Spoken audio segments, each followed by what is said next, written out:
guys, teman-teman Entra Story, ketemu lagi kita teman-teman sebangsa dan setanah air, dan juga teman-teman Entra Story dimanapun berada teman-teman di luar Indonesia seperti Malaysia, Brunei, Singapura, Taiwan, dan dimanalah berada, sehat selalu ya guys. Ya teman-temanku, sehat-sehatlah pulaknya. Kalau kalian sehat kan berarti ada yang nonton YouTubeku ya kan, video kita ini. Tapi kalau kalian nggak sehat, siapa nanti yang menonton videoku?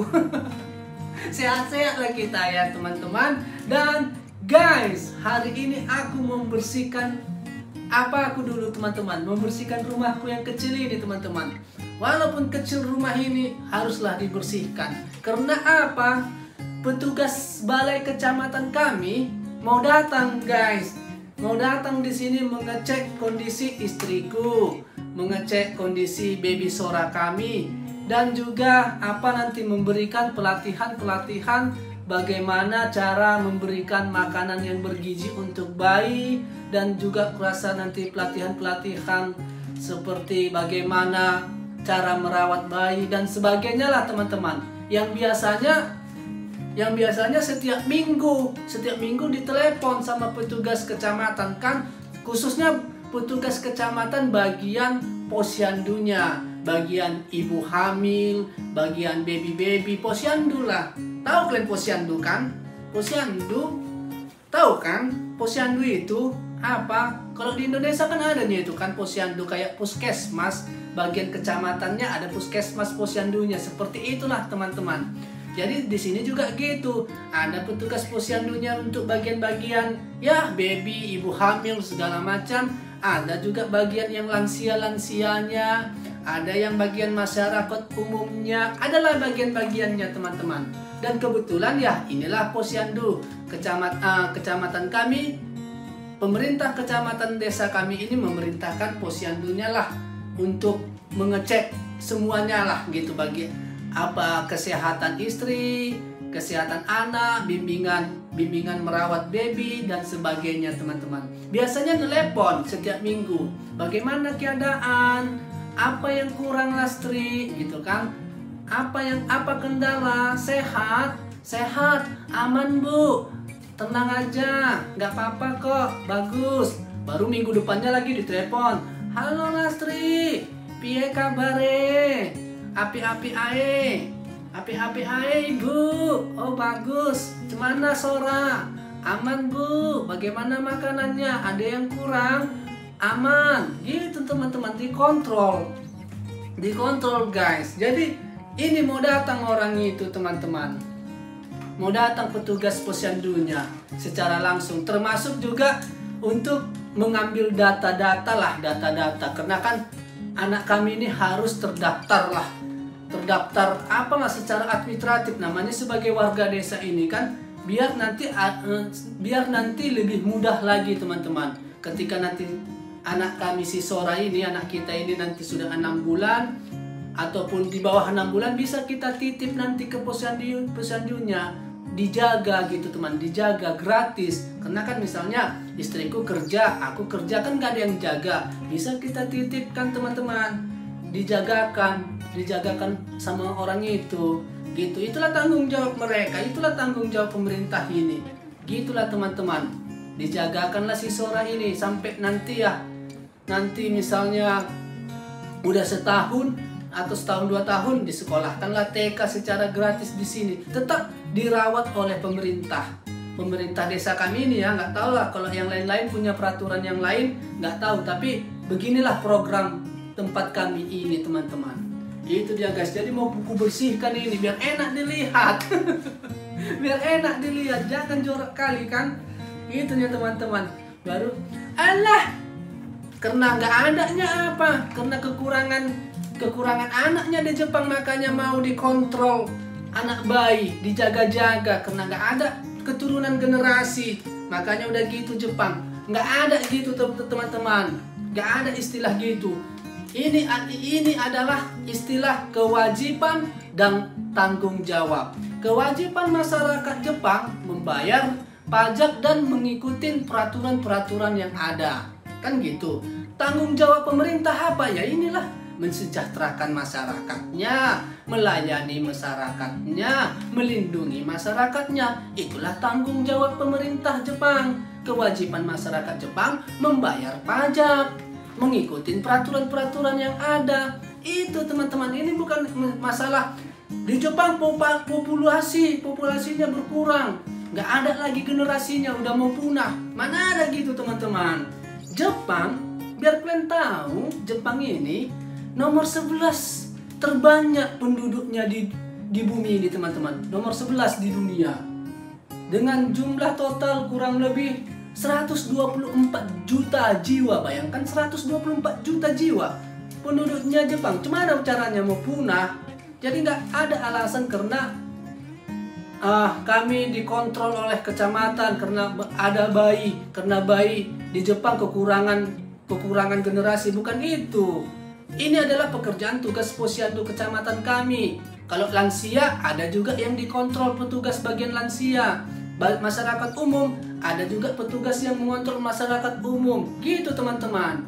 Misalnya masyarakat umum dapat bantuan beras, bantuan sosial yang lain-lainnya. Gitu guys. Jadi kebetulan kami ya bagian baby dikontrol sama petugas posyandu. Gitu. Secara apa? Walaupun gak enak, segan kali nih sebenarnya kan.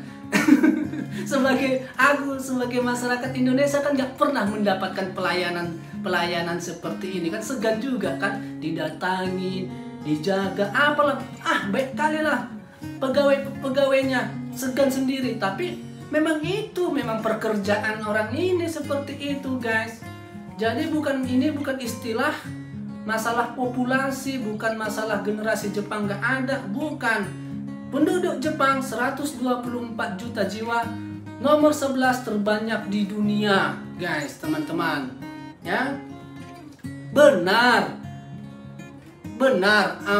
Jumlah kelahiran, angka kelahiran di Jepang memang menurun sejak 20 tahun ini. Mulai tahun 2000 lah, memang turun guys, sebanyak 500 ribu jiwa turun, drastis turun. Karena apa? Kan adanya sebab dan faktornya, dan naik turunnya angka kelahiran di setiap negara kan pasti ada. Itu hal yang umum teman-teman. Jadi nggak usah kalian bilang mau punah ini segala macam, enggak.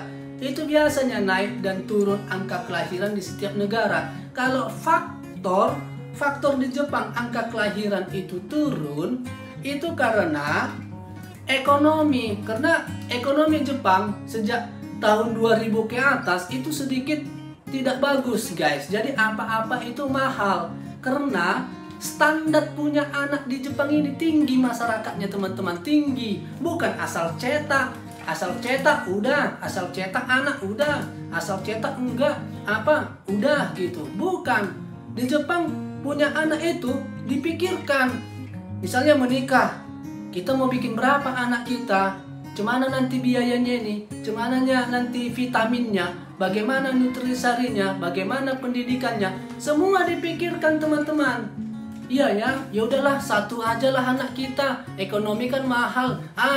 Dari itulah teman-teman, dulu orang Jepang bikin anak 1-5 itu banyak, sampai 5 anaknya. Tapi karena ekonomi Jepang tidak bagus, jadi masyarakat Jepang itu punya anak itu ya 1, 2, 1, 2. Kalaupun ada 3, 4, 5 itu ya sebagian lah teman-teman. Tapi sekarang itu ya 1, 2, makanya angka kelahiran turun 500 ribu jiwa.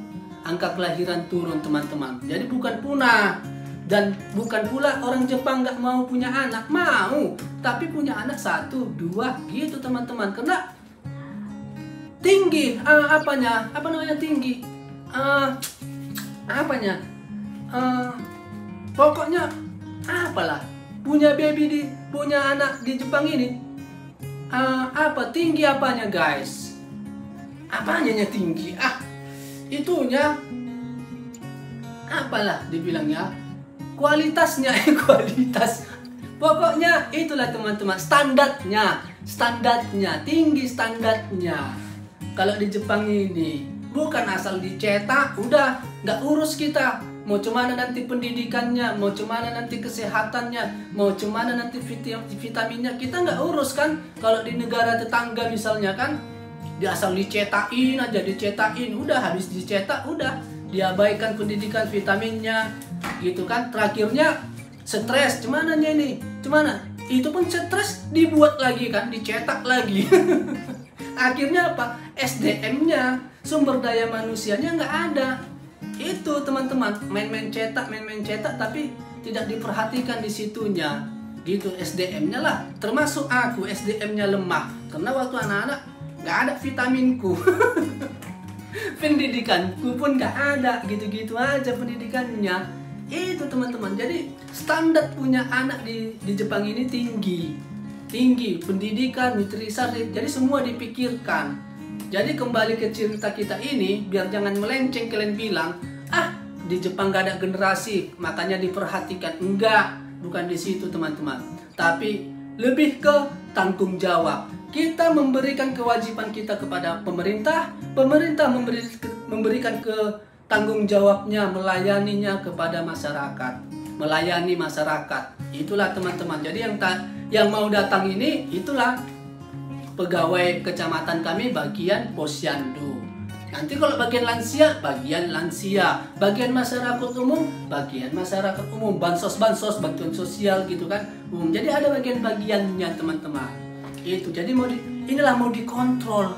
Biasanya kan di telepon dikontrol. Takut orang ini, misalnya, tahulah kalian, kalau habis melahirkan ini kan, menjaga anak bayi ini kan stres sekali lah. Stres, kalau nggak siap mental dan jiwa pikiran yang sehat, gila. Kenapa? Nangis terus, bagaimana cemana, nggak bisa tidur. Kan itulah yang dikontrol teman-teman sama pemerintah desa kami ini. Amannya kan gitu, amannya cuma nanya situasinya. Ceklah dulu, kan gitu, diceklah dulu sama ambil data-datanya. Gitu guys.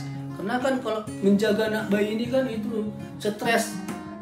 Takutnya bayinya diabaikan gitu kan, kesehatan babynya diabaikan. Itulah yang nggak mau pemerintah Jepang, terkhusus pemerintah tempat desaku ini, melalui bagian yang mengontrol bagian posyandunya. Itulah guys. Jadi yang datang nanti yang mungkin pegawai pemerintah balai desa sama pegawai balai desa, tapi dia ada statusnya, misalnya bidan, suster, dokter gitu biasanya teman-teman. Karena aku tahu waktu di video sebelumnya kan kita ke posyandu kecamatanku kan, lihatlah video sebelumnya. Kan kita pergi kan, aku belajar memandikan baby, belajar merawat bayi di posyandu kecamatan kami. Tontonlah. Di situ aku tahu ternyata pegawai posyandunya punya gelar teman-teman, dokter, baru bidan, suster, PNS-nya. Tapi itu mau dia melayani, mau orang itu melayani masyarakatnya, tulus pula itu, tulus. Nggak ada rasa-rasa canggung gitu kan, nggak ada rasa-rasa risih nggak ada. Walaupun kita misalnya ekonominya rendah, nggak ada risih. Kalau sama ekonominya tinggi beda, ekonominya rendah beda, nggak ada risih teman-teman. Jadi inilah mau datang orang itu guys, mau datang, jadi ku bersihkanlah ini, setidaknya bersih ya kan. Walaupun rumah kecil setidaknya bersih teman-teman. Itulah penjelasannya teman-teman. Mau datang petugas kecamatan desa kami ini terkhusus di bagian posyandu. Jadi jangan sangkut pautkan, gak ada generasi Jepang. Dari mana jalannya kalian tahu? Dari mana kalian tahu itu? Dari mana tahu itu? Sekarang itu yang paling stres pemerintah Jepang adalah meledaknya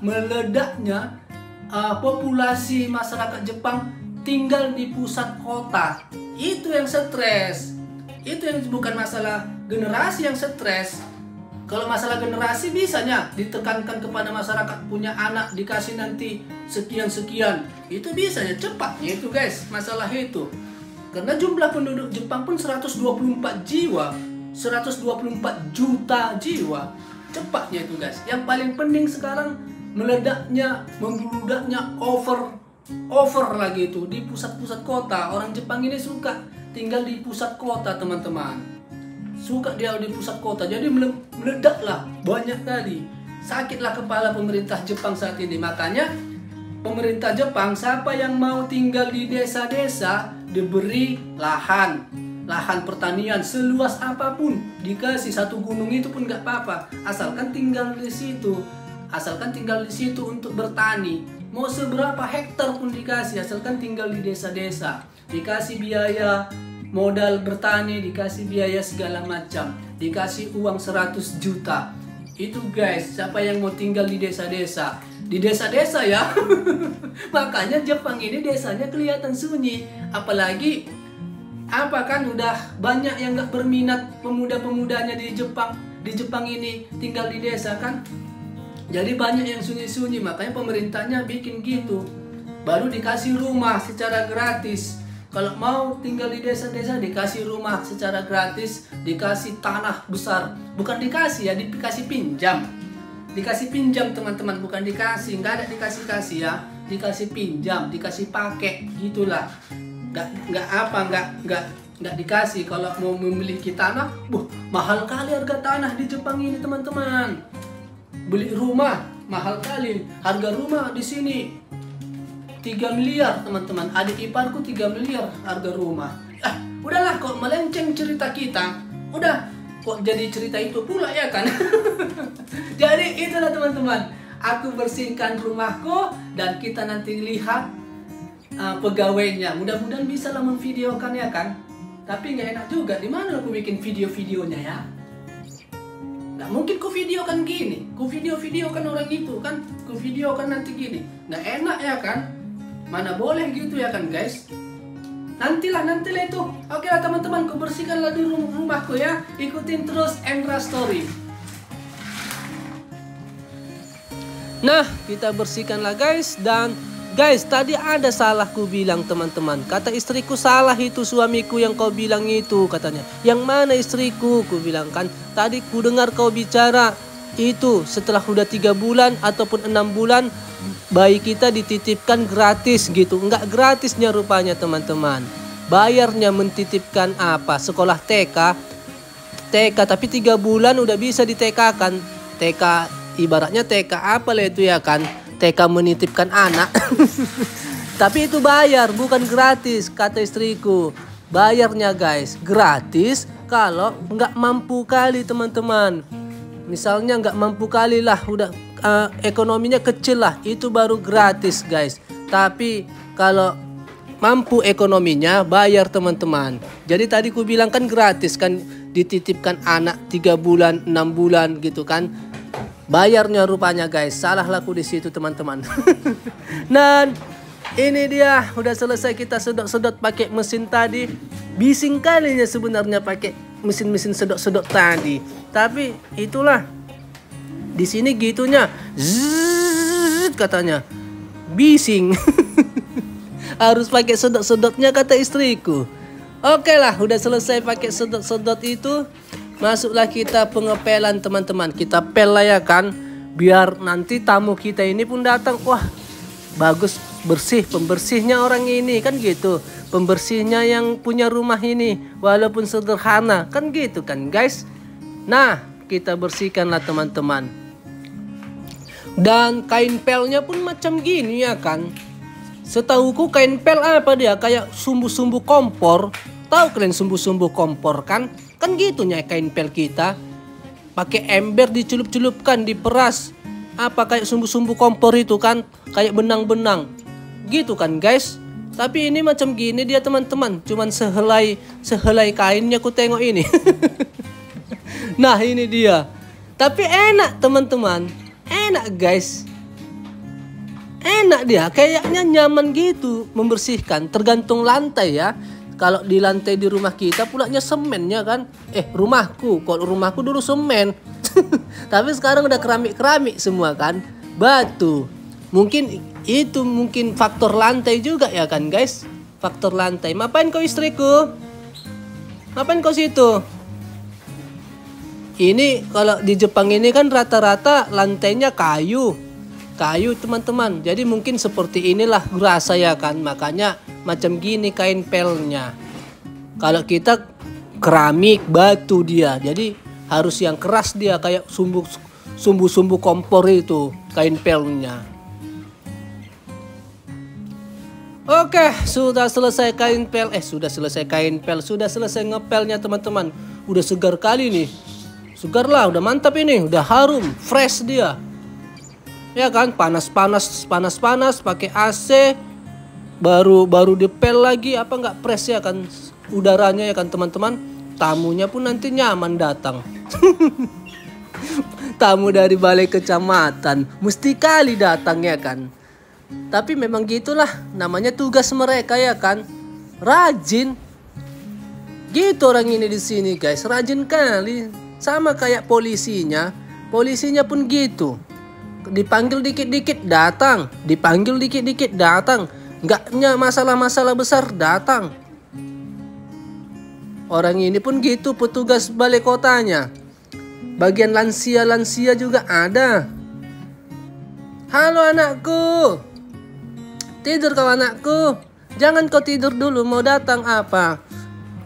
Mau datang dari petugas balai kecamatan ini. Oke, datang guys. Ini dia teman-teman. Bingung aku. Hai. Ini dia guys.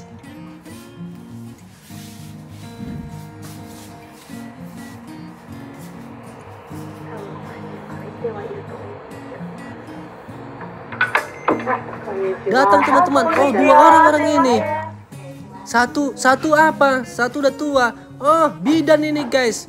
Waktu aku pelatihan memandikan dan merawat baby di posyandu, ini juga dia orangnya, bidan ini. Tapi yang satu lagi petugas kecamatan teman-teman.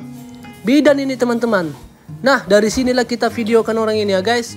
Kita lihat-lihat. Datang orang itu. Gini lah apa orang ini ya. Apa serius sekali orang ini yang bernegara ini. Dan mau kemana ini istriku? Tunggu suamiku, ku bawa dulu si Sora. Kemana itu? Dibawa si Sora teman-teman. Oh, diperiksa guys. Diperiksa kesehatannya. Kok nggak yakin kali ibu? Bagus kami merawat anak kami. Diperiksa guys, dibuka baju si Sora. Yalah, dia kan bidan ya kan, dia bidan. Nangis si Sora guys. Mau diapain ya? Mau disuntik atau cemana? Oh, ditimbang. Oh, timbangan itu guys, ditimbang di si Sora teman-teman, ditimbang. Dicek kesehatannya.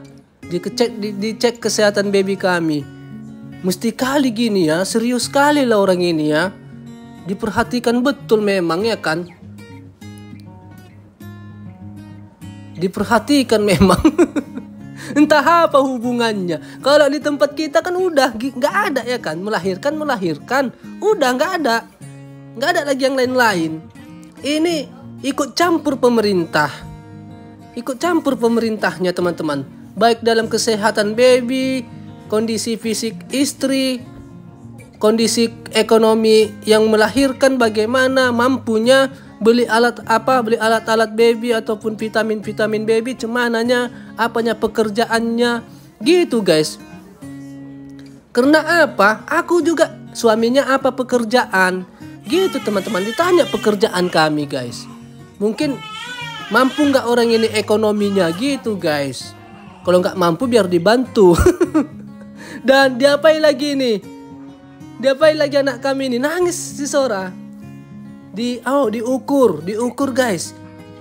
Diukur berapa tingginya, berapa lebarnya, mungkin gitu lagi ya kan.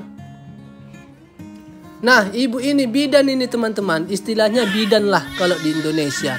Karena dia juga dulu sebelum melahirkan istriku kan kami belajar merawat baby, memandikan baby dan segala macam. Dia yang mengajari. Dan udah selesai guys. Sekarang bagian edukasi lah mungkin ini. Sama pengisian data-data dokumen.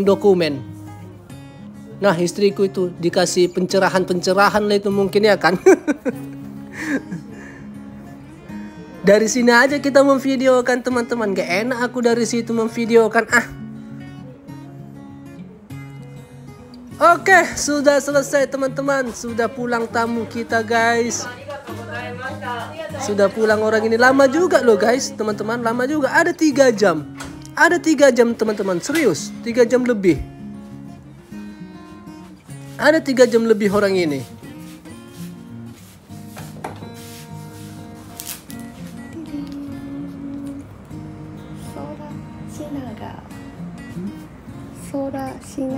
Sora Shinaga birthday Taishi-kun Sora-kun magnet. Oke guys, halo teman-teman Endra Story. Tamu kita sudah pulang teman-teman. Sudah pulang mereka, tamu dari balai kecamatan desa kami ini guys. 2 orang itu datang. Sepertinya bidan tadi tuh teman-teman. Kalau di Indonesia sepertinya bidan, baru staf pegawai lah. Mungkin itulah teman-teman yang datang tadi. Dan seperti ku bilang di awal, mereka itu datang untuk melihat pengecekan kondisi istri dan anak, lalu kesehatan baby kita. Tadi ditimbang, diukur. Seperti lihatlah di video itu. Dan aku ngintip itu memvideokannya. Nggak mungkin ku videokan orang ini cakap-cakap gini kan. Nggak boleh lah, mana enak gitu. Mana apa, mungkin ya nggak merasa nyaman gitu kan mereka kalau ku videokan gitu. Jadi ya seperti itulah, seperti di video inilah teman-teman, ngintip dari kamar. Dan mereka bawa oleh-oleh guys. Pampers, sabun, masker, sampo dan sebagainya teman-teman. Dan dikasih tadi pin apa namanya, pin besi berani, pin magnet bertuliskan nama anak kita Sora Shinaga, tanggal lahir dan nama kota desa ini guys. Ya seperti itulah teman-teman. Seperti itulah teman-teman kepedulian balai desa kami ini, balai kecamatan kami ini terhadap warganya. Kepedulian mereka lah, termasuk juga tadi mengedukasi istriku, mengajari bagaimana memberikan nutrisari, vitamin yang bagus kepada baby, bagaimana juga merawat baby yang bagus. Seperti itulah teman-teman, mengedukasi teman-teman. Jadi selain dikontrol juga mental istri ya kan. Karena tahulah seperti ku bilang tadi, merawat bayi yang baru lahir ini harus mental yang kuat kan, makanya tetap dikontrol oleh balai desa. Mana tahu mentalnya lemah, ya kan, stres dia, udah terabaikan babynya, hancur lah.